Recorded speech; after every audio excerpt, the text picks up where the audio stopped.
Good morning, everybody. This is the PainFreePerformance Podcast. I'm Pete Insorello, Doctor of Physical Therapy. I'm here with my partner, Drew Coben, and we're joined today with Miss Lindsay Lennon, the owner of She is Fierce Coaching. She has been open for about 6 months now, and we brought her on because she gladly participated in our first ever online eval, which went awesome. That will be coming your way very shortly. And, I think from the first couple of moments that we started to talk, she impressed me with her intelligence. And, you could definitely tell she knows her stuff. She's a good coach. And more importantly, she doesn't only know the physical part of training, she understands and has honed in on the mental part, which I think is so huge and so critical, especially in this day and age with, social media platforms. And I think now more than ever, people having issues with their own self-awareness and their own self-esteem. So, Lindsay, thank you again for coming on. Thank you again for joining us. I'm psyched to talk to you about your business. Thank you. Thank you for having me. So, first, I guess, let's talk about how you started and what made you decide, like, yeah, I need to go off on my own because I have something to say. I have something to give to the world. Right. So I got certified with NASM last year, like during COVID, and I knew that I didn't want to work at a gym long term just because it's not, they don't pay the trainers enough, honestly. So, and it's just more, you get to be more personal with your clients if you're off on your own, actually do the nutrition with them and the mindset work as well.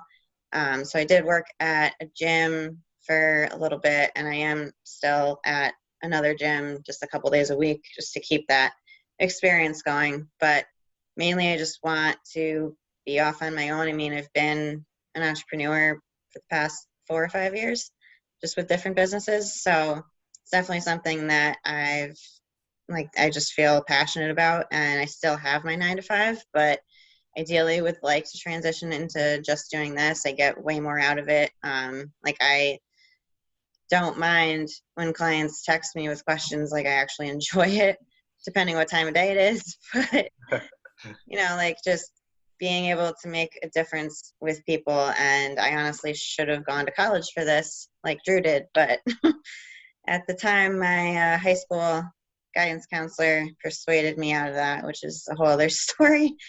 But she basically was saying, like, oh, by the time you're in your late 30s, early 40s, no one's going to want an old trainer. So you're going to have to find a different career path.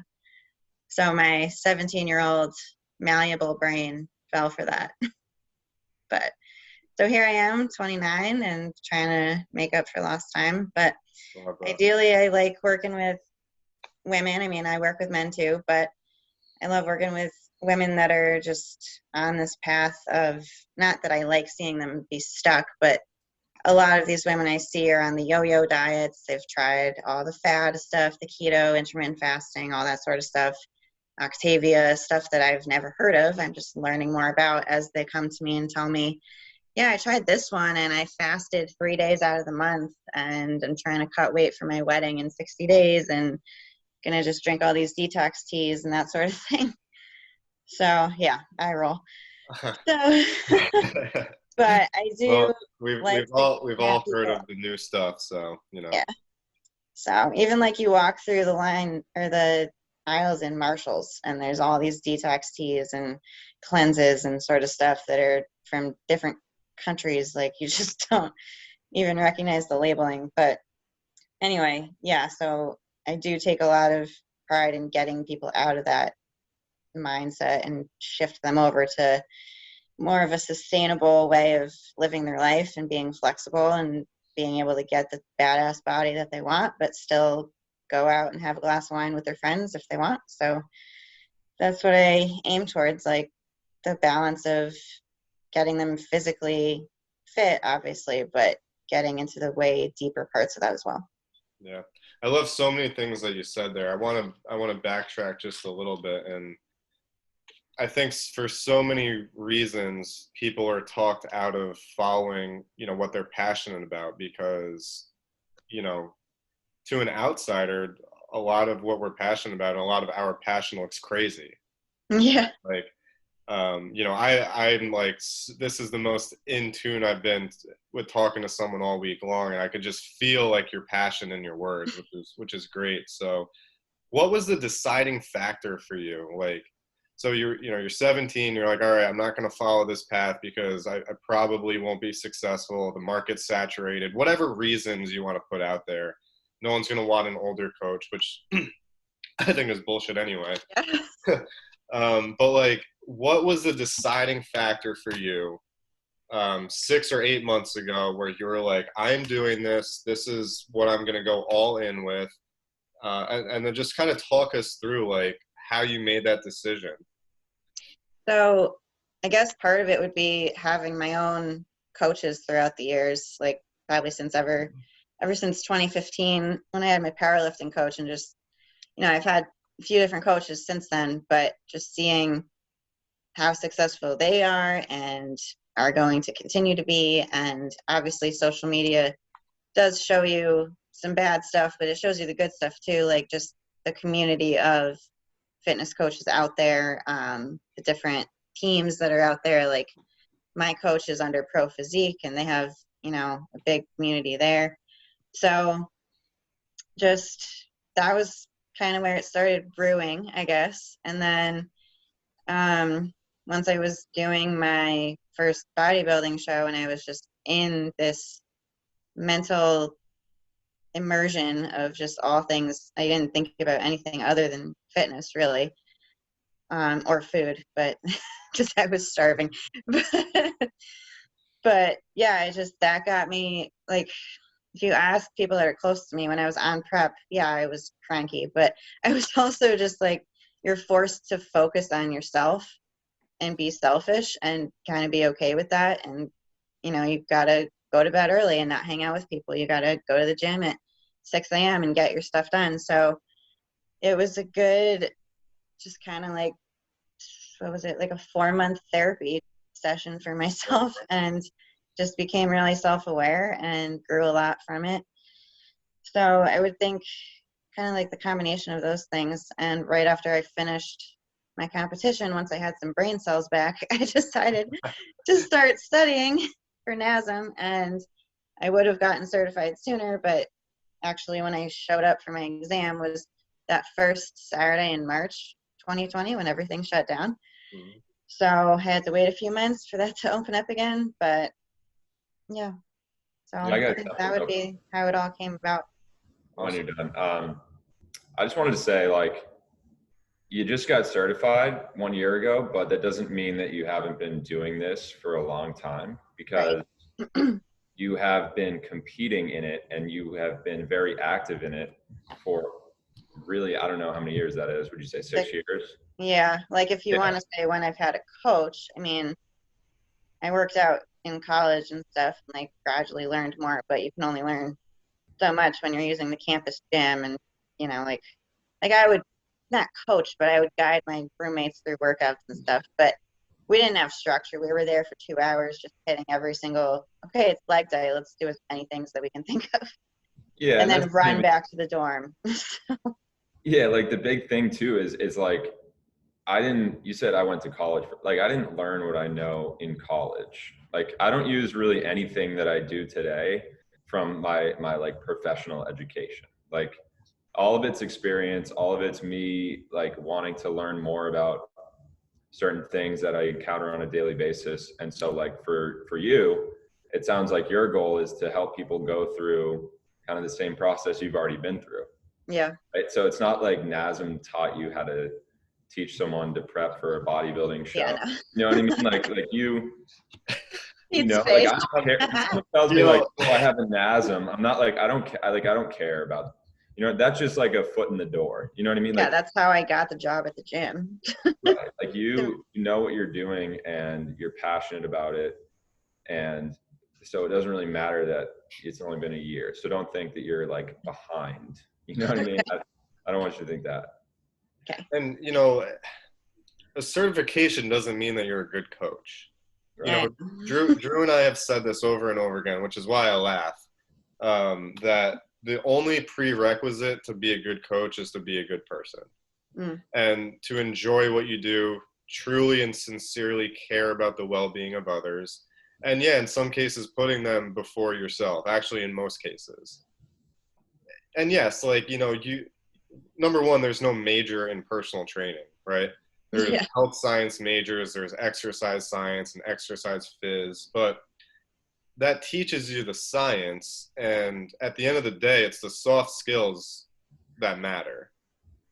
Even as a physical therapist, like, yes, I learned a ton in school, a ton, 3 years. It's an abbreviated medical program. Like, we learn a ton. We learn things that people don't even know physical therapists do. Yeah. Do we use it? No. Will we? Maybe. But I'll tell you, as a clinician, when I'm practicing with my patients and when I'm working with people, I don't think back at what I learned in school and apply that. It's your clinical experiences, it's your individual experiences with people. And I think to be good at anything, you have to be shoved down a few times.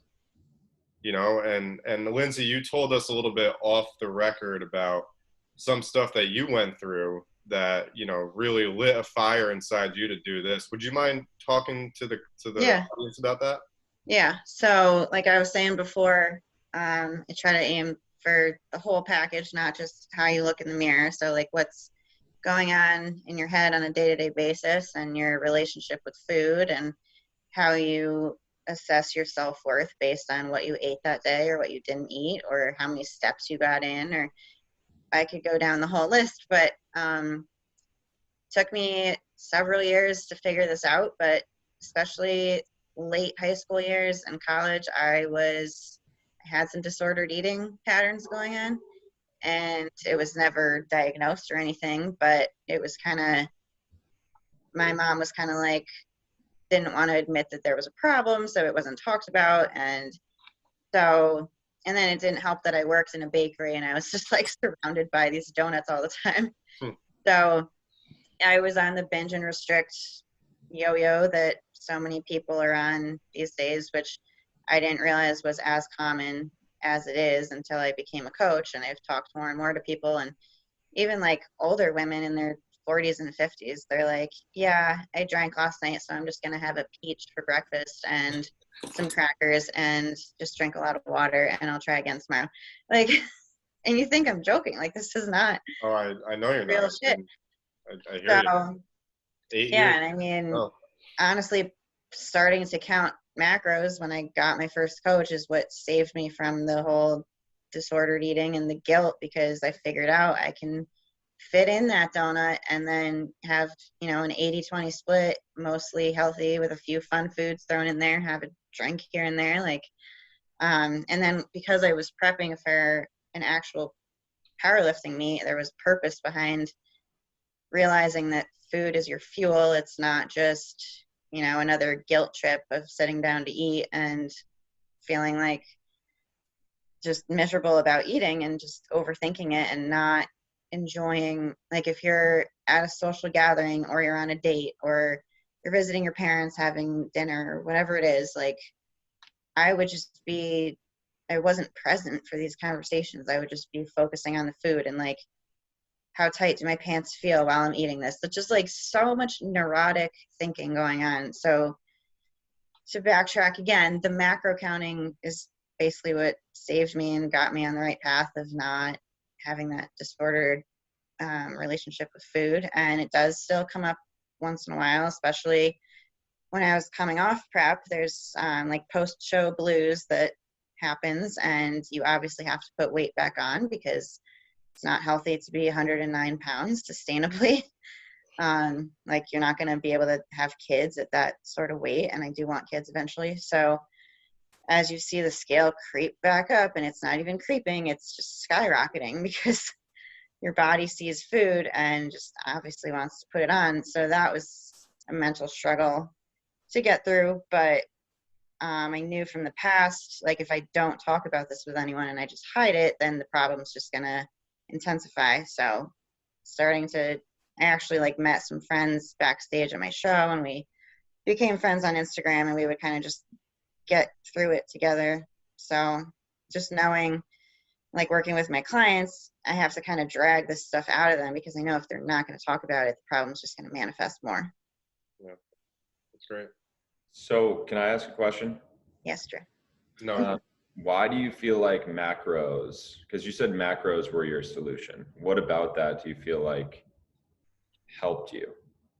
So, and it's not going to work for every single person. Like, I'll just throw that out there. But for me and for a lot of my clients, it gives you the structure, and it actually points out too, like if you've undereaten and you haven't even realized that, like we are so stressed out that your stomach is so tight and you feel like, oh, I must have eaten so much today. And then you look at MyFitnessPal and you've had 600 calories. So it's like, it keeps that structure and also allows for the flexibility of, like I said, if you want to throw in something fun and not have guilt about it. And then also just being the science behind it and knowing, why do I have to have X amount of protein, carbs, and fat to hit this certain goal? And how do those variables change as your goal changes? And just the nerd in me enjoys that part too.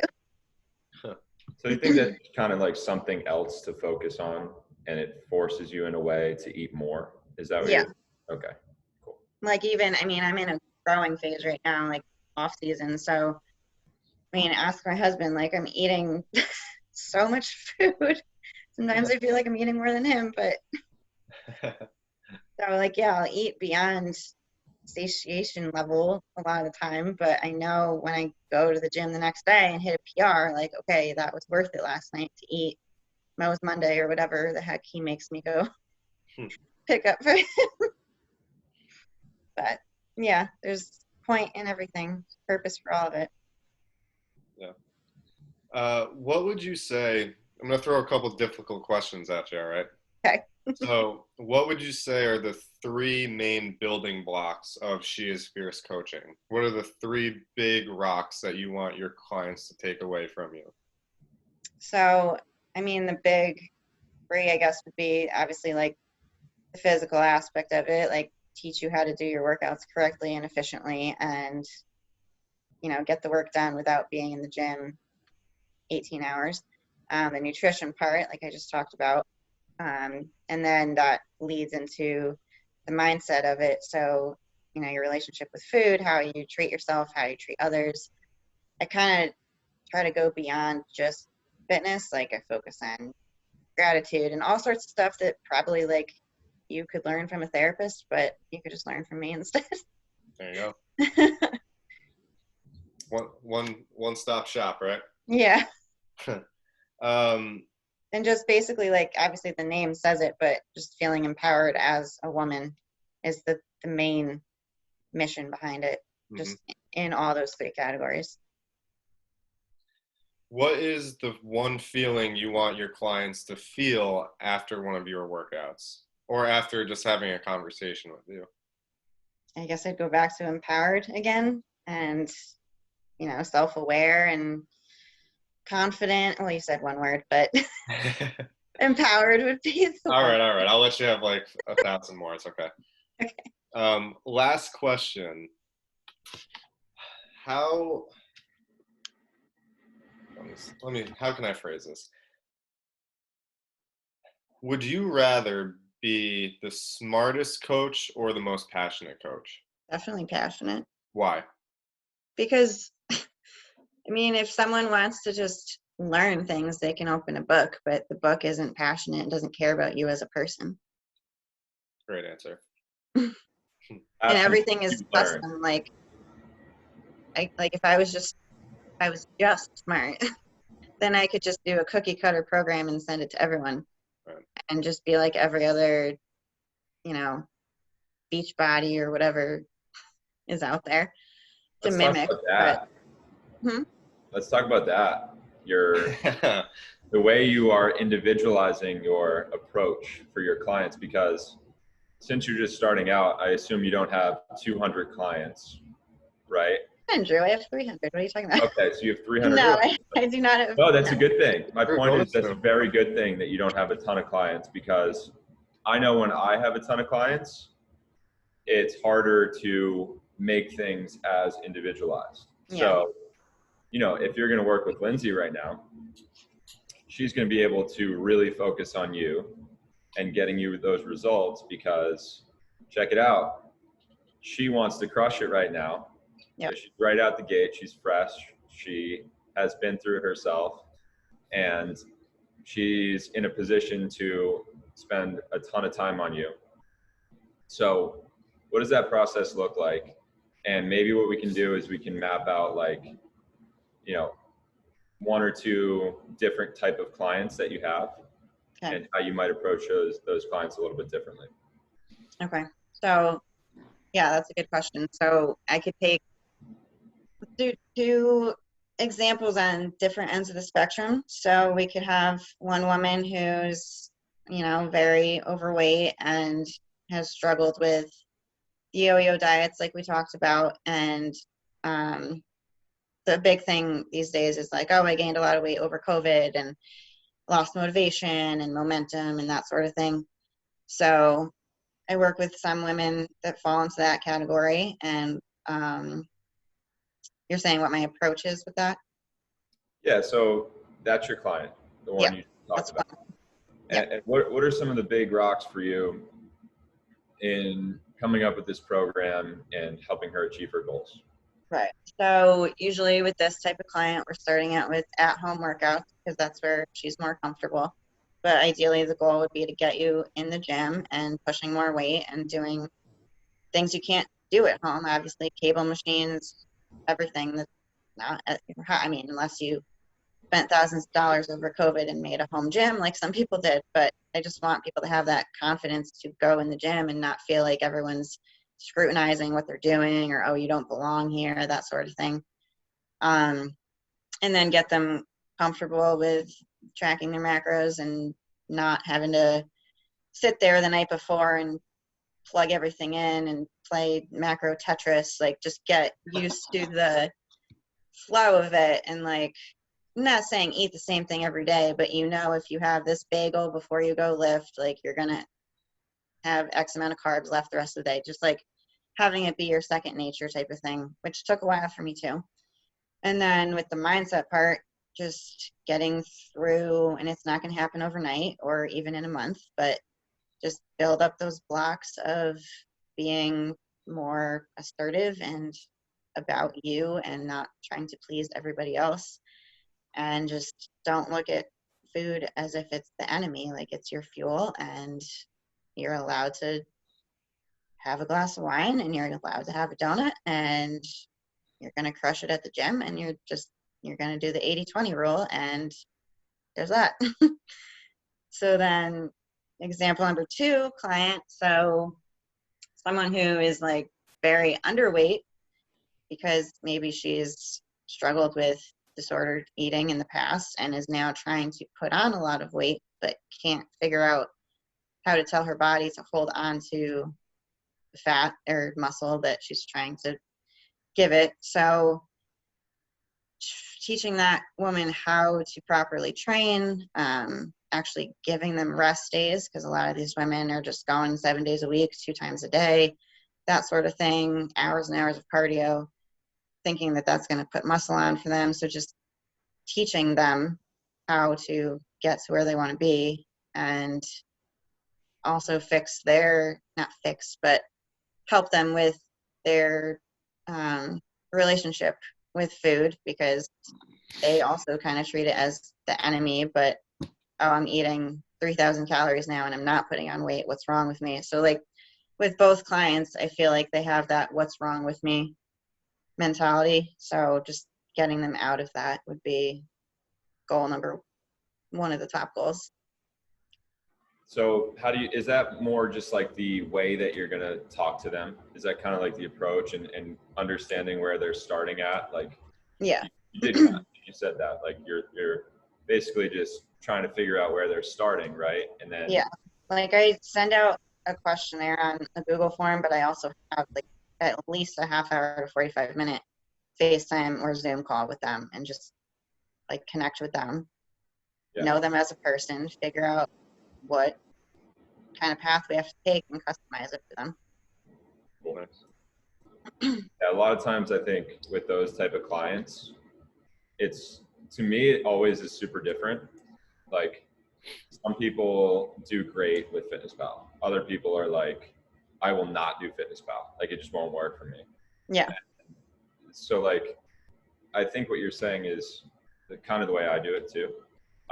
It's just like make this person feel like there is a way for them to achieve their goals. Like it's not impossible, right? Yeah. I think that's what they see, right? Is that kind of what you're saying? Like they see all these other people out there who are super fit and yada, yada, yada, X, Y, Z. And you're just like, no, like you can do it too. Is that kind of your approach? Yeah. Just, yeah. Yeah, cool. So I think, particularly with competitors, I've never done a physique competition, but, I am an athlete, a former athlete, and I love to compete. I'm always looking for ways to compete. I play golf right now. I signed up for a sprint triathlon in August. So I'm always looking for ways to compete. But one thing that I struggle with, and I think we all can relate to this, is learning how to compete within yourself and not competing against the people around you. And I think it takes a lot of effort and a lot of time to really perfect that, if there is such a thing as perfecting that. I remember I listened to a Gary Vee podcast one time, or maybe it was Greg Meltzer. I don't remember which one, or David Meltzer, excuse me. But what they said was that comparison kills my joy. And I wrote that down, and I looked at that every day for quite some time. But even to this day, I still kind of look around sometimes when I'm in the gym. I'm like, oh, well, they're bigger than me, they're stronger than me, they're faster than me, whatever. How have you been able to really just compete within yourself, and how do you plan on getting your clients to have that same mindset? So you're saying compete against myself instead of checking out other people. Comparison, right? Because I think when we start to play the comparison game, you lose every time. Yeah. So I guess, how did you overcome that, or do you still struggle with that? And then how do you plan on helping your women, your clients, hone in on that skill? Okay. Yeah. So it does pop up once in a while, but like if I'm at the gym, I treat that as my time, and I put my headphones on and I just zone out, and I really just don't pay attention to other people. And it's much easier said than done, but it's a skill you have to practice. And I mean, if you put on music that you're like really feeling, or if you want to listen to a podcast while you're doing cardio or whatever it is, just treat that as your time. Get in your head, like, just not look at other people. And I know it's so much easier said than done, but with social media too, like if I find that there's an account that is making me feel a certain way about myself, I just unfollow them and get rid of that, because it's toxic for yourself. Like, Love that. Don't feel bad that they're losing a follower. I mean, they're not even going to notice. So if it's better for you and your mental health, then just mute them or unfollow, or just put your phone down, honestly. Like, the scrolling habit is not good.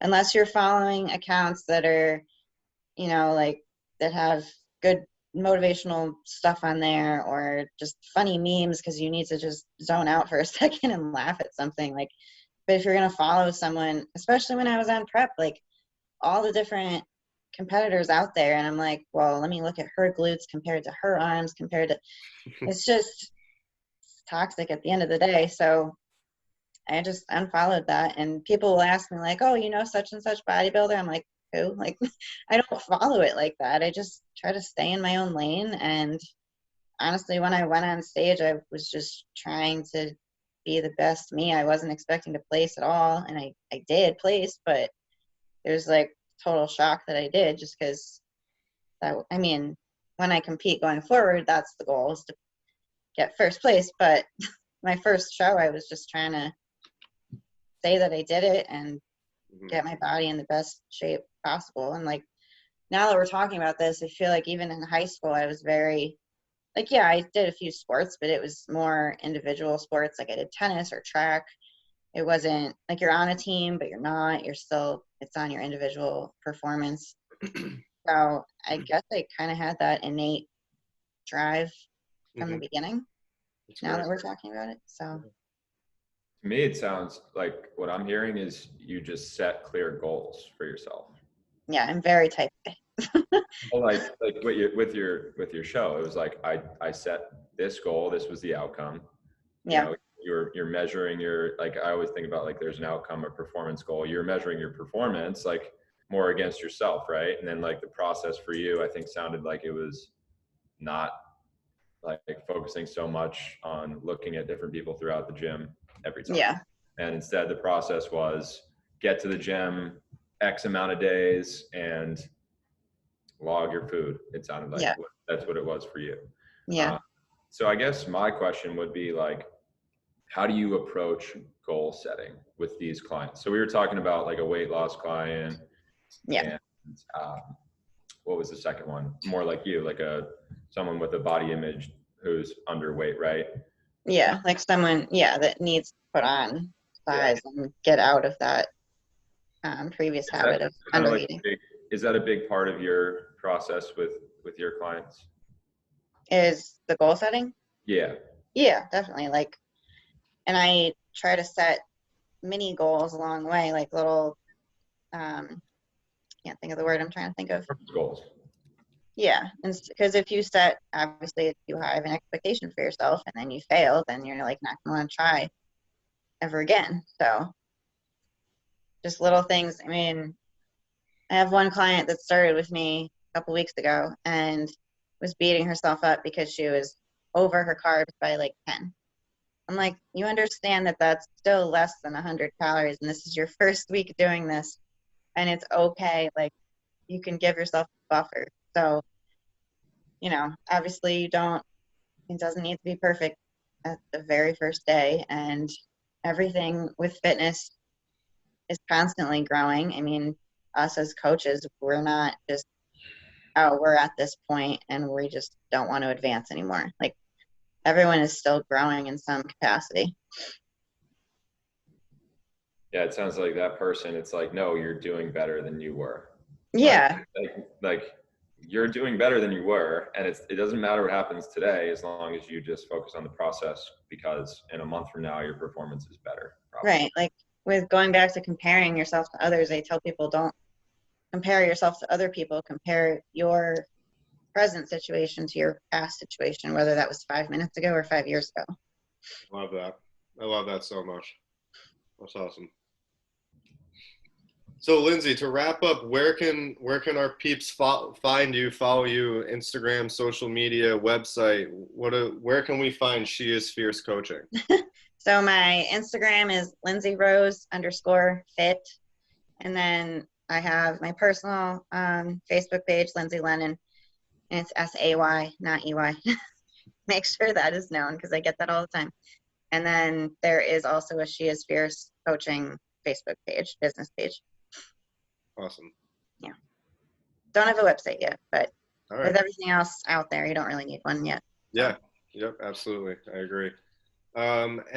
Drew, any wrapping questions? Anything you want to finish up with? Lindsay, if you have anything that you want to finish up with? No, I mean, this was awesome. Like, I didn't even expect to get into all this today, but I'm glad we did. And I'm looking forward to having it get posted. Oh, yeah. Drew, anything? No, I mean, I just think, like, if I was someone in this particular instance, I think Lindsay would be a great person to work with.